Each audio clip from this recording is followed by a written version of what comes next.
Hello everyone, তোমরা সবাই কেমন আছো? আশা করছি সবাই খুব ভালো আছো। আর আমরাও কিন্তু খুব ভালো আছি।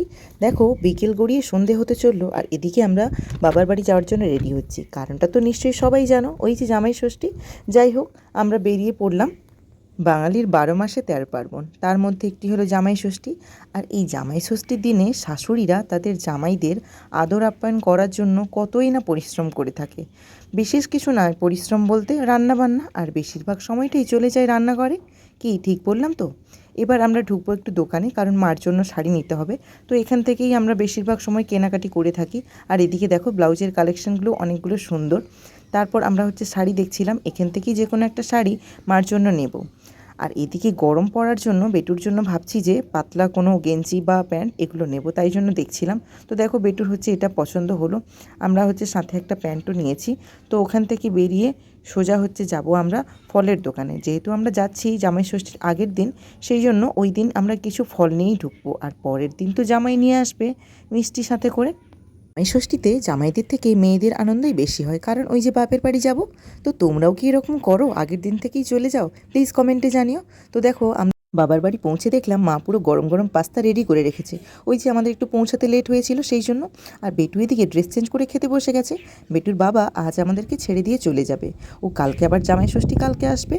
ও বাড়ি চলে যাওয়ার পর আমরা বসলাম সবাই ডিনারে ছিল ঘুগনি, মুড়ি আর গরম গরম বেগুনি। তো বেগুনি খেতে তো আমার দারুণই লাগে। তো দেখো, মা বেগুনিটা কি সুন্দর বানিয়েছিল। এই যে দেখো, হাতে তুলতেই ভেঙে গেল, বুঝতেই পেরেছো কতটা মুচমুচে। তো পরের দিন জামাই ষষ্ঠী, মা দুপুরে খাওয়া দাওয়ার পরই লেগে পড়েছে। আর আমাকে বলেছিল একটু হেল্প করতে। তো আমি যখন একটু পরে গেলাম, দেখলাম এই যে পায়েস, পিঠে পুলি, পনির, আর এদিকে পাটিসাপটা, এগুলো প্রায় রেডি। তারপর তখন দেখছি যে মা পটল ভাজছে, আর এদিকে আলু ভাজাও হয়ে গেছে। আলু ভাজাও প্রায় রেডি। তো আমাকে মা বললো যে ময়দাটা মাখাতে। দেখো, ময়দাটা মাখিয়ে ছোট ছোট করে লেচি কেটে এই যে পিঠেগুলো বানাচ্ছে। এই পিঠেগুলোকে আমরা কিন্তু সাতপুরি পিঠে বলি। তোমরা কে কী নামে ডাকো জানিও তো। মা পুরটা রেডি করেছিল নারকেল আর গুড় দিয়ে। আর এই যে দেখো, আমিও এই যে রেডি করছি, আর মা ওদিকে রেডি করছে ভাজবে বলে। তো দেখো, গরম গরম তেলে পুরো লাল লাল হয়ে ভাজা হয়ে গেছে, কি সুন্দর লাগছে। তো সাতপুরি পিঠে তো প্রায় রেডি, রান্না প্রায় শেষের দিকেই। এবার লুচিটা ভাজলেই হয়ে যাবে। এদিকে আলু ভাজা, পটল ভাজা, আর এদিকে সুজিও করেছিল মা। সুজিগুলো এবার বরফির সাইজে কাটবো। আর এদিকে দেখো, লুচির জন্য লেচি কাটা হয়ে গেছে, মা এদিকে লুচি বেলছে। তো আমি ওই দিকে গিয়ে দেখলাম এই যে জামাই সেজেগুজে পুরো হাজির হয়ে গেছে। জামাই সেজে আমি হাজির হয়েছি। রান্না তো শেষ হয়ে গেছিলো। তো জামাই আসার পর মা গেল আবার রান্নাঘরে। একদিকে চা আর একদিকে ডিম পোচ হবে, তাই জন্য আমি ডিম নিয়ে এসেছি। তো মা আজ সেই দুপুর থেকে রান্নাঘরে। আর তোমরা তো জানোই যে জামাই ষষ্ঠীর দিন কী পরিমাণ গরম ছিল, তারই মধ্যে মা এত রান্না করেছে। বেটু দেখাচ্ছে তার বাবাকে তার কটা দাঁত ভেঙে গেছে। আর এদিকে দেখো, টিফিন তো রেডি। তো দেখো, বেটুও খাচ্ছে একসাথে। তারপর বলছে ও নাকি ডিম পোচ খাবে না, এমনিতে কিন্তু ডিম পোচ এত পছন্দ করে। তারপর টিফিন করে রাত্রের দিকে আমরা সবাই মিলে সাজালাম থালা।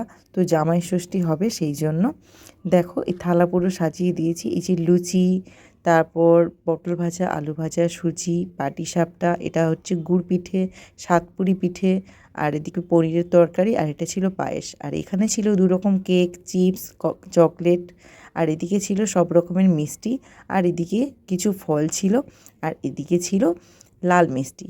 তো সবগুলো নিয়েই আমরা উপরে যাব। তো দেখো, আসন রেডি করা আছে। এবার জামাই আসার পালা। আর এদিকে শুধু দেখো, জামাই কত নেচে নেচে আসছে। আজকে জামাই ষষ্ঠী বলে কথা, আমি ক্যামেরা ধরতেই জামাই তো পুরো লজ্জা পেয়ে গেছে। এই যে আসন রেডির পর বেটু কিন্তু ফার্স্টেই বসে গেছে। তো তারপর এলো আমাদের জামাই, মানে বেটুর বাবা। তো বেটু আজকে বলছে, শুনলাম যে তার বাবাকে নাকি যেরকম যেরকম করা হবে তাকেও সেরকম করতে হবে, এটা নিয়েই বায়না চলছে। তো কী আর করা যাবে, বাচ্চা বলেছে, করতে তো হবেই। তো যেভাবে বলা সেভাবেই কাজ। আর এদিকে দেখো, বাবা আর বেটুর আজ আনন্দ ধরছেই না। যত নিয়ম আচার অনুষ্ঠান সবই কি ছেলেদের বেলায়, আমরা মেয়েরা কি সব কিছু থেকেই বাদ? সে যাই হোক, মা এদিকে সব কিছু খাবার রেডি করছে জামাইয়ের সামনে। ব্যাস, এইবার বেটুর মুখটা ভার হচ্ছে আস্তে আস্তে। কেন না, তার বাবাকে সব দিচ্ছে, ওকে কেন দিচ্ছে না? তো সে যাই হোক, আমরা সবটা বুঝেই কাজটা করলাম। তোমরা শুধু দেখতে থাকো, তাহলেই বুঝতে পারবে।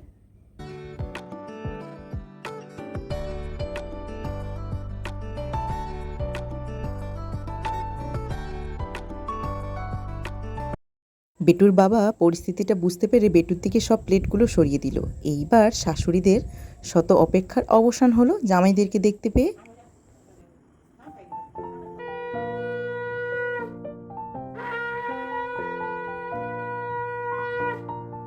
ও প্রথমে চিৎকার করছিল, সেই জন্য আমরা মাকে বললাম যে ওকেও ফোঁটা দেবে, সেই জন্য দেখো মুখে চেপে হাসছে, মানে বুঝতে পেরে গেছে যে ওকেও ফোঁটা দেওয়ার কথা আমরা বলছি, সেরকমই প্রিপারেশান চলছে। তো দেখো ফোঁটা দেওয়ার সময় এই মুখটা দেখো পুরো সিরিয়াস হয়ে গেছে। তো এটা দেখেই হচ্ছে আমরা সবাই হাসছিলাম, আর মাকে বলছিলাম যে তোমার একটা জামাই নয়, তোমার দুটো জামাই, তুমি ওর কথা ভুলে গেলে কি চলবে নাকি।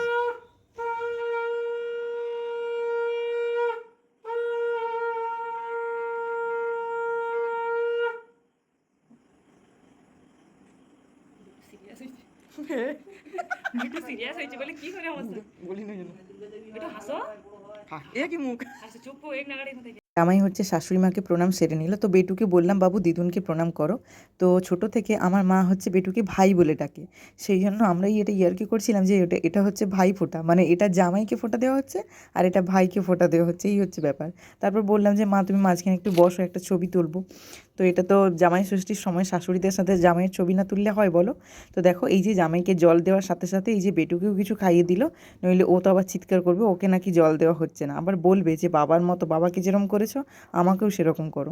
এই যে বেটু হচ্ছে ফার্স্টেই আম খাওয়া শুরু করে দিল, কারণ আম হচ্ছে ওর ভীষণ প্রিয়। আর তারপর এই যে জামাই শুরু করছে, আর এদিকে হচ্ছে আমাদেরকে ডাকছে, ও নাকি ওই থালাটা শেষ করতে পারবে না, সেই জন্য। এটা তো ক্যামেরার সামনে তোমরা দেখলে, তো বাস্তবটা কীরকম সেটা তোমরা একটু পরেই দেখতে পারবে। এই যে দেখো আমাদেরকে সবাইকে ডাকছে, তো শেষমেশ আমরা হচ্ছে 3 বোন মিলে ঝাঁপিয়ে পড়লাম, আর এটাই হচ্ছে বাস্তবতা। আর এত সময় যেটা চলছিল সেটা হচ্ছে ক্যামেরার সামনে, আর এটা দেখো এই যে দেখো ক্যামেরার পেছনে। একটা থালার উপর আমরা 3 বোন সবাই মিলে ঝাঁপিয়ে পড়লাম, দেখতে পেলে? তো খুব হাসি মজা ঠাট্টা তো চলছিলই, এদিকে গরম তো ছিলই, মা এত কষ্ট করে রান্না করেছে, আর আমরা দেখো বসে খেতে 5 মিনিটও সময় লাগে না, মার রান্না করতে যত সময় লেগেছে, তাই না?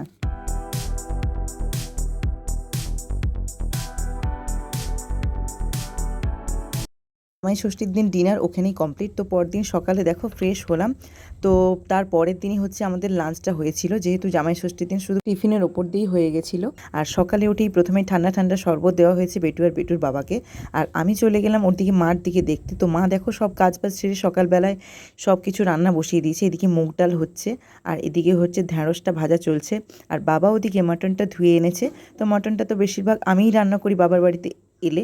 তো দেখো প্রথমে হচ্ছে দই, একটু হলুদ, টক দই, সরিষার তেল আর হচ্ছে কাঁচা পেঁয়াজ দিয়ে 1 ঘন্টা মতো একটু ম্যারিনেট করে রাখলে ভালো হয়। তো দেখো ঢাকা দিয়ে রাখলাম, তারপর সোজা চলে গেলাম রান্নাতে। প্রথমে যেমন কড়াইতে তেল দিয়ে আলুটা ভেজে রাখলাম, তারপর ওই কড়াইতে তেলের ওপর শুকনো লঙ্কা, তেজপাতা আর এলাচ ফোড়ন দিয়ে যেমন পেঁয়াজ রসুন দিয়ে যেভাবেই রান্না করে। তো দেখো এই যে মাটনটা কষানো চলছে, তো কুকারেই হচ্ছে রান্নাটা করব, কারণ কুকারের মাটনটা দারুণ লাগে খেতে। আর এদিকে দেখো বসিয়েছি জল গরম, কারণ রান্নার ওপর গরম জলটা দিলে আরও বেশি টেস্টি হয়।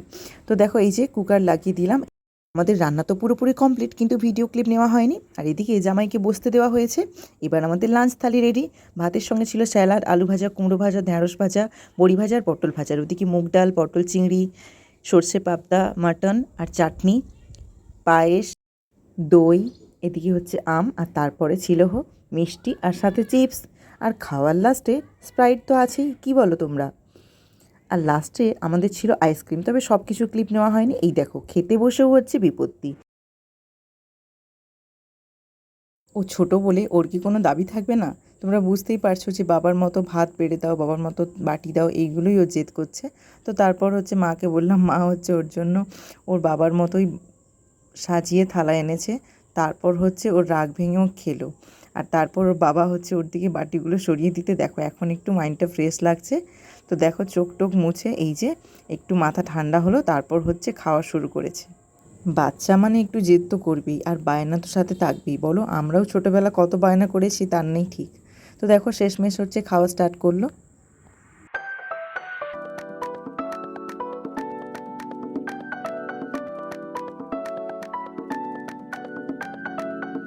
তো আজ বিকেলেই হচ্ছে আমরা বাড়ি চলে যাবো, আর এদিকে বেটু বায়না করছে ওনাকে আইসক্রিম ক্যাপ কিনবে, বাড়িতে গিয়ে আইসক্রিম বানাবে। সেই জন্য ছোটনমণির সাথে বিকেলে গিয়ে এই যে আইসক্রিম ক্যাপটা কিনে এনেছে দেখো। তো তোমাদের ভিডিওটা কেমন লাগলো অবশ্যই কমেন্টে জানিও। দেখা হচ্ছে নেক্সট ব্লগে, টাটা।